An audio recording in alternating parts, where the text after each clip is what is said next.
ಮಂತ್ರಾಲಯ ಎಂಥವರನ್ನು ಸಹ ಮಂತ್ರಮುಗ್ಧನನ್ನಾಗಿಸುತ್ತದೆ.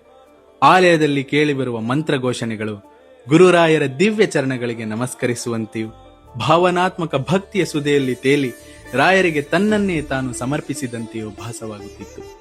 ಎಲ್ಲಿಯೂ ಕಾಣದ ನೆಮ್ಮದಿಯನ್ನ ಬೃಂದಾವನದ ಮುಂದೆ ನಿಂತು ಕಂಡಾಗ ಏನನ್ನೂ ಕೇಳಿಕೊಳ್ಳಲು ತೋಚದೆ ಮಂತ್ರಮುಗ್ಧನಾಗಿ ನಿಂತು ಅರಿಯದೇ ಸುರಿದ ಕಂಬನಿಗಳೇ ಹೇಳಬೇಕೆಂದಿದ್ದ ಹೇಳಿಕೊಳ್ಳಲಾಗದ ಭಾವನೆಗಳೆಲ್ಲವನ್ನೂ ಸೇರಿಸಿ ರಾಯರಿಗೆ ಹೇಳುತ್ತಿತ್ತು.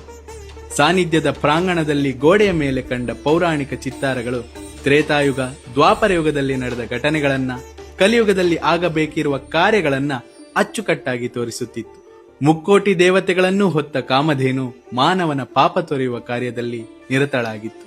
ದರ್ಶನವೆಲ್ಲ ಮುಗಿಸಿ ಅಕ್ಷತೆಯ ಕಾಳನ್ನು ಕೈಯ ಮೇಲೆ ಕಂಡಾಗ ಹಗುರಾಗಿದ್ದ ಮನಸ್ಸಿಗೆ ಧೈರ್ಯವನ್ನು ತರಿಸಿ ಒಂದೊಂದು ಕಾಳು ಅಕ್ಷತೆಯು ಹೇಳುತ್ತಿತ್ತು, ಚಿಂತಿಸದಿರು,